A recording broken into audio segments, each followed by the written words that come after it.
Doctor Rajkumar ಸ್ಮಾರಕಕ್ಕೆ ಸರ್ಕಾರ 2.5 ಎಕರೆ ಜಮೀನು ಕೊಟ್ಟಿರೋದನ್ನು ನಟ ಚೇತನ್ ಅಹಿಂಸಾ ಅವರು ಪ್ರಶ್ನೆ ಮಾಡಿರುವಂಥದ್ದು. ಅವರ ನಿರ್ಧಾರ ಸರಿ ಇಲ್ಲ. ಸೊ ಈ ಒಂದು ಏನು ನಿರ್ಧಾರ ಇದೆ ಅವರದ್ದು, ಸೊ ಇದೆಲ್ಲವೂ ವೋಟ್ ಬ್ಯಾಂಕಿಂಗ್ ಅನ್ನೋ ನಿಟ್ಟಿನಲ್ಲಿ ಅವರು ನಿನ್ನೆ ಒಂದು ಪೋಸ್ಟನ್ನು ಮಾಡಿದರು. ಸೊ ಈ ಬಗ್ಗೆ ಈಗ ದೊಡ್ಡದಾಗಿ ಚರ್ಚೆ ಆಗ್ತಿರುವಂಥದ್ದು. ಡಾಕ್ಟರ್ ರಾಜ್ಕುಮಾರ್ ಫ್ಯಾನ್ಸ್ಗಳು ಈ ಬಗ್ಗೆ ಆಕ್ರೋಶ ಕೂಡ ಹೊರ ಹಾಕ್ತಿರುವಂಥದ್ದು. ಈ ಬಗ್ಗೆ ಮಾತನಾಡೋದಕ್ಕೆ ನಮ್ಮ ಜೊತೆ ಚೇತನ್ ಅಹಿಂಸಾ ಅವರೇ ನಮ್ಮ ಜೊತೆ ಇದ್ದಾರೆ. ಅವ್ರನ್ನ ಮಾತನಾಡ್ಸೋಣ. ಸರ್ ನಮಸ್ತೆ. ಸರ್, ನಿಮ್ಮ ಒಂದು ಟ್ವೀಟು ಇವತ್ತು ಸೋಷಿಯಲ್ ಮೀಡಿಯಾದಲ್ಲಿ ಅದ್ರ ಬಗ್ಗೆ ದೊಡ್ಡ ಚರ್ಚೆಗಳಾಗ್ತಿದೆ. ಡಾಕ್ಟರ್ ರಾಜ್ಕುಮಾರ್ ಫ್ಯಾನ್ಸ್ ಕೂಡ ಸಾಕಷ್ಟು ಆಕ್ರೋಶವನ್ನು ವ್ಯಕ್ತಪಡಿಸ್ತಿದ್ದಾರೆ. ಅಂದರೆ ಡಾಕ್ಟರ್ ರಾಜ್ಕುಮಾರ್ ಅಂದರೆ ಕರ್ನಾಟಕದ ಆಸ್ತಿ. ಸೊ ಅವರು ಸಾಕಷ್ಟು ಕೊಡುಗೆಯನ್ನು ಕೊಟ್ಟಿದ್ದಾರೆ ಕರ್ನಾಟಕಕ್ಕೆ, ಕನ್ನಡ ಚಿತ್ರರಂಗಕ್ಕೆ. ಸೊ ಅವರಿಗೆ ಯಾಕೆ ಸರ್ಕಾರ ಒಂದು ಸ್ಥಳವನ್ನು ನಿಗದಿ ಮಾಡಿದರೆ ಅದ್ರ ಬಗ್ಗೆ ಯಾಕೆ ಈಗ ಪ್ರಶ್ನೆ ಮಾಡ್ತಿದ್ದಾರೆ ಚೇತನ್ ಅಹಿಂಸಾ ಅವರು ಅಂತ ಹೇಳ್ಬಿಟ್ಟು. ಸೊ ನಿಮ್ಮ ಉದ್ದೇಶ ಏನು ಇದ್ರ ಬಗ್ಗೆ? ಮೊದಲನೇದಾಗಿ ನಾವೆಲ್ಲ ಚಿಕ್ಕ ವಯಸ್ಸಿಂದನೂ ಕೂಡ ಅಮೆರಿಕದಲ್ಲಿ ಹುಟ್ಟು ಕೂಡ ನಾವೆಲ್ಲ ರಾಜ್ಕುಮಾರ್ ಅವರ ಸಿನಿಮಾಗಳು ನೋಡಿ ಅವರ ಅಭಿನಯ ಇಷ್ಟಪಟ್ಟು, ನಾನು ಕೂಡ ಏಕಪಾತ್ರ ಅಭಿನಯ, ಬಬ್ರುವಾನ ಒಂದು 4-5 ವರ್ಷ ಹುಡುಗ ಆಗಿದ್ದಾಗಿಂದ, ಮತ್ತು ಭಕ್ತ ಪ್ರಹ್ಲಾದಲ್ಲಿ ಬ್ರಹ್ಮನ ಮಗ, ಈ ಥರದೆಲ್ಲ ಬೇರೆದೆಲ್ಲ ಮಾಡ್ಕೊಂಡು ಬಂದಿದ್ದೀನಿ. ನನಗೂ ಕೂಡ ರಾಜ್ಕುಮಾರ್ ಅವರ ಕಲಾ ಸೇವೆ, ಕಲಾ ಕೊಡುಗೆ, ಅದಕ್ಕೆ ನಾನು ಅಭಿಮಾನಿ. ನಾವು ಒಂದು ಅಭಿಮಾನಿ ಸಂಘ ಕಟ್ಟಿರೋರು ಮಾತ್ರ ಅಭಿಮಾನಿಗಳಂತ ನೋಡಲ್ಲ. ನಾವು ಅವರ ಒಂದು ಕೊಡುಗೆಗೆ, ಕಲೆಗೆ, ಸಿನಿಮಾ ರಂಗಕ್ಕೆ ಕೊಡುಗೆಗೆ ನಾವೆಲ್ಲ ಅಭಿಮಾನಿಗಳೇ. ಬಟ್ ಇದು ರಾಜ್ಕುಮಾರ್ ಅವರ ಪ್ರಶ್ನೆ ಬರಲ್ಲ ಇಲ್ಲಿ. ಇದು ಸರ್ಕಾರಗಳು ಹೇಗೆ ರಾಜ್ಕುಮಾರ್ ಅವರ ಸಾವನ್ನು ಅವರ ಒಂದು ರೀತಿ ಲಾಭ ಪಡೆಯೋಕ್ಕೆ ಮುಂದಾಲೋಚನೆ ಇಲ್ಲದೆ ಅವ್ರು ತೊಗೊಂಡಿರೋ ಕ್ರಮಗಳು, ನೀತಿಗಳ ಪ್ರಶ್ನೆ ಬರುತ್ತೆ. ನಮಗೆ ನೋಡಿ ಏನಾಗುತ್ತೆ ಅಂದರೆ, ರಾಜ್ಕುಮಾರ್ ಅವರ ಕೊಡುಗೆ ಅಪಾರ. ಆದರೆ ರಾಜ್ಕುಮಾರ್ ಅವರು ಒಬ್ಬರೇ ಕೊಡುಗೆ ಕೊಟ್ಟಿರೋದು ಅಂತ ನಾವು ಹೇಳೋಕ್ಕಾಗಲ್ಲ. ಸಿನಿಮಾ ರಂಗದಲ್ಲಿ ಭಾಳ ಜನ ಕೊಡುಗೆ ಕೊಟ್ಟಿದ್ದಾರೆ. ನಿರ್ಮಾಪಕರಿಂದ ಹಿಡಿದು ಅನ್ನದಾತರಂತ ಏನು ರಾಜ್ಕುಮಾರ್ ಅವರೇ ಹೇಳ್ತಾರೆ. ನಮಗೆ ನಿರ್ದೇಶಕರು ಸಿದ್ಧಲಿಂಗಯ್ಯವರ ನಮ್ಮ ಬಗ್ಗೆ ನನಗೆ ಭಾಳ ಇಷ್ಟ. ಅವ್ರು ಕಂಡ್ರೆ MP ಶಂಕರವರಾಗಿರ್ಬೋದು, ಪುಟ್ಟನ ಕಣಗಲ್ ಅವರ ಡೈರೆಕ್ಷನ್ ಆಗಿರ್ಬೋದು, ಮತ್ತು ಇತ್ತೀಚೆಗೆ ಸರೋಜಾದೇವಿಯವರು, ಭಾಳ ಜನ ನಮಗೆ ಜಯಂತಿಯವರು ತೀರ್ಕೊಂಡಿದ್ದಾರೆ. ಅವರೆಲ್ಲ ಕೊಡುಗೆ ಇದೆ, ಸಿನಿಮಾ ರಂಗದಲ್ಲಿ ಕೊಡುಗೆ ಇದೆ. ಅವ್ರಿಗೆ ಯಾರೂ ಲ್ಯಾಂಡ್ ಗ್ರ್ಯಾಂಟ್ ಕೊಟ್ಟಿಲ್ಲ.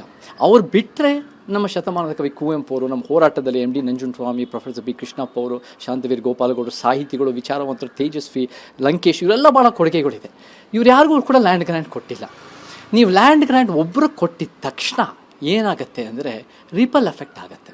ವಿಷ್ಣುವರ್ಧನ ಒಂದು ಅಭಿಮಾನಿ ಸಂಘಗಳು ಬಂದುಬಿಟ್ಟು ಅವರು ಕೂಡ ನಮಗೂ ಬೇಕು, ಅದು ಒಂದು ಜಸ್ಟಿಫೈಡ್ ಆಗುತ್ತೆ. ನೀವು ರಾಜ್ಕುಮಾರ್ ಕೊಟ್ಟಾದ್ಮೇಲೆ ವಿಷ್ಣುವರ್ಧನ್ ಕೊಡಬೇಕು. ಆ ಸಂಘರ್ಷ ಇವತ್ತಿಗೂ ನಡೀತಾ ಇದೆ.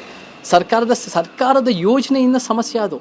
ಮತ್ತು ಇನ್ನೊಂದು ಏನಾಗುತ್ತೆ, ಅಂಬರೀಷ್ ಅವ್ರಿಗೂ ಕೊಡಬೇಕಾಗಿ ಬಂತು ಕೋವಿಡ್ನಲ್ಲೂ, ಅದೇ ಪಕ್ಕದಲ್ಲೇ 1.25 ಎಕರೆ ಕೊಟ್ಟು. ವಾಟ್ ಹ್ಯಾಪನ್ಸ್ ಇಸ್, ಏನಾಗುತ್ತೆ ಅಂದರೆ ದೇರ್ ಬಿಕಮ್ಸ್ ಇನ್ಕನ್ಸಿಸ್ಟೆನ್ಸಿ. ಸೆಲೆಕ್ಟಿವ್ ರೀತಿಯಲ್ಲಿ ನೀವು ಲ್ಯಾಂಡ್ ಅಲಾಟ್ಮೆಂಟ್ ಆಗಿಬಿಡುತ್ತೆ. ನೀವು ಕೊಟ್ಟರು ಕೂಡ ಹೇಗೆ ಕುವೆಂಪು ಅವ್ರಿಗೆ ಕುಪ್ಪಳ್ಳಿನಲ್ಲಿ ಅವ್ರ ಮನೆಯಲ್ಲೇ ಅದನ್ನು ಗುರುತಿಸಿ ಅದನ್ನು ಭಾಳ ಗೌರವ ಕೊಟ್ಟಿರೋ ಜಾಗ ಇರ್ಬೋದು. ಇದು ಗಾಜನೂರಿನಲ್ಲೂ ನಾನು ಕೂಡ ರಾಜ್ಕುಮಾರ್ ಅವರು ಹುಟ್ಟು ಬೆಳೆದಿರೋ ಮನೆಗಳು ನೋಡಿ ಅದನ್ನು ಚೆನ್ನಾಗಿದೆ. ಆ ಜಾಗದಲ್ಲಿ ಸುತ್ತಮುತ್ತ ಮಾಡಿದರೆ ಅದಕ್ಕೆ ಭಾಳ ಅರ್ಥ ಸಿಕ್ಕಿರೋದು. ಬಟ್ ಏನು ಮಾಡ್ತಾರೆ ಸರ್ಕಾರ ಅಂದರೆ, ಅವರ ಲಾಭಕ್ಕೋಸ್ಕರ, ಅವರ ಬೆಳೆ ಬೇಯಿಸ್ಕೊಳ್ಳೋಕ್ಕೆ ಅವರು ಒಂದು ಈ ರೀತಿ ಲ್ಯಾಂಡ್ ಅಲಾಟ್ಮೆಂಟ್ ಮಾಡ್ತಾರೆ. Because they have the power. ನಾವು ನೋಡ್ಕೊತಾ ಬರ್ತಾ ಇದ್ದೀವಿ, ಈ ಬೇರೆ IT ಕಂಪನಿಗಳಿಗೆ ಥ್ರೋ ಅವೇ ರೇಟ್ಸ್ನಲ್ಲಿ ಲ್ಯಾಂಡ್ ಕೊಡ್ತಾ ಇದ್ದಾರೆ. 16 ಎಕರೆ, ಎಷ್ಟೋ ಎಕರೆ, ಬೆಂಗಳೂರು, ಮೈಸೂರಿನಲ್ಲಿ ಬೇರೆ ಕಡೆ. Land is the fight. ಫಾಕ್ಸ್ಕಾನ್ಗೆ 300 ಎಕರೆ ಕೊಟ್ಟಿದ್ದಾರೆ. ಫಾಕ್ಸ್ಕಾನ್ ಅನ್ನೋದು ಫಾರಿನ್ ಕಂಪನಿ. ಅವ್ರು ಯಾವುದು ಕರ್ನಾಟಕದವ್ರನ್ನ ಎಂಪ್ಲಾಯ್ ಮಾಡಲ್ಲ, ಯಾವ ಮಾನದಂಡ ಇಲ್ಲದೆ ಕೊಡ್ತಾರೆ. Land is the major fight.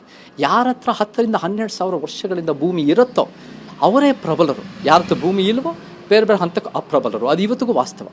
ಇವತ್ತು ಯಾರು ಆಳ್ತಾ ಇದ್ದಾರೆ? ಭೂಮಿ ಇರೋರೆ, ಭೂಮಿ ಜಾಸ್ತಿ ಪಡಿತಾ ಇರೋರೆ. ಕೆಲವು ಜನರ ಹತ್ರ ಭೂಮಿ ಜಾಸ್ತಿ ಇದೆ, ಜಾಸ್ತಿ ಜನರ ಹತ್ರ ಭೂಮಿ ಕಡಿಮೆ ಇದೆ.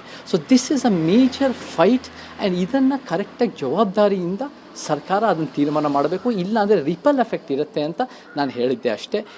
ಇದು ನಿಜ ಹೇಳಬೇಕು ಅಂದರೆ, ರಾಜ್ಕುಮಾರ್ ಅವ್ರು ಬದುಕಿದ್ದಾಗ ಅವ್ರಿಗೆ ಲ್ಯಾಂಡ್ ಗ್ರ್ಯಾಂಟ್ ಕೊಡ್ತಾರೆ ಅಂತ ಗೊತ್ತಿದ್ದಿದ್ರೆ ಅವರೇ ಇದು ನನಗೆ ಬೇಡ ಅಂತ ಹೇಳಿರೋರು. ಯಾಕೆಂದರೆ ಅವ್ರಿಗೆ ಆ ರೀತಿಯ ಕಾಳಜಿ, ಸರಳತೆ ಇರೋ ಮನುಷ್ಯ.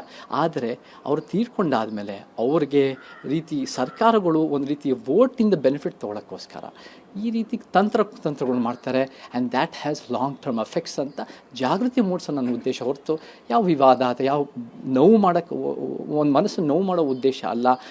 ಇದು ಎಷ್ಟೋ ಸರಿ ನಾವು ವಿಚಾರಗಳು ನೋಡಿದಾಗ, ರಾಜ್ಯದ, ದೇಶದ ವಿಚಾರಗಳು, ಪ್ರಪಂಚದ ವಿಚಾರ ನೋಡಿದಾಗ ನಾವು ಭಾವನಾತ್ಮಕವಾಗಿ ನೋಡಿದೆ, ನಾವೊಂದು ವೈಚಾರಿಕದ ವಿಮರ್ಶಾತ್ಮಕವಾಗಿ ನೋಡಿದ್ರೆ ನಾವು ಒಂದು ರೀತಿ ದೊಡ್ಡ ಪ್ರಮಾಣದ ಒಳ್ಳೆ ಕೆಲಸ ಮಾಡ್ಬೋದು. ಅದು ಯಾವುದೇ ಇರ್ಬೋದು, ನಮ್ಮ ಧರ್ಮಗಳಾಗಿರ್ಬೋದು, ನಮ್ಮ ಜಾತಿಯ ವಿಚಾರದಲ್ಲಾಗಿರ್ಬೋದು, ನಮ್ಮ ಪಕ್ಷಗಳಾಗಿರ್ಬೋದು, ಅಥವಾ ನಾವು ಗೌರವ ಪಡೋ ವ್ಯಕ್ತಿಗಳಾಗಿರ್ಬೋದು. ನಾವು ಅದನ್ನು ವಿಮರ್ಶಾತ್ಮಕವಾಗಿ ನೋಡಬೇಕು ಹೊರತು ಯಾವ ಒಂದು ಭಾವನಾತ್ಮಕವಾಗಿ ನೋಡದೇ ಇದ್ದರೆ it is a better thing. ಹೇಳೋದು ಸುಲಭ, ಮಾಡೋದು ಕಷ್ಟ.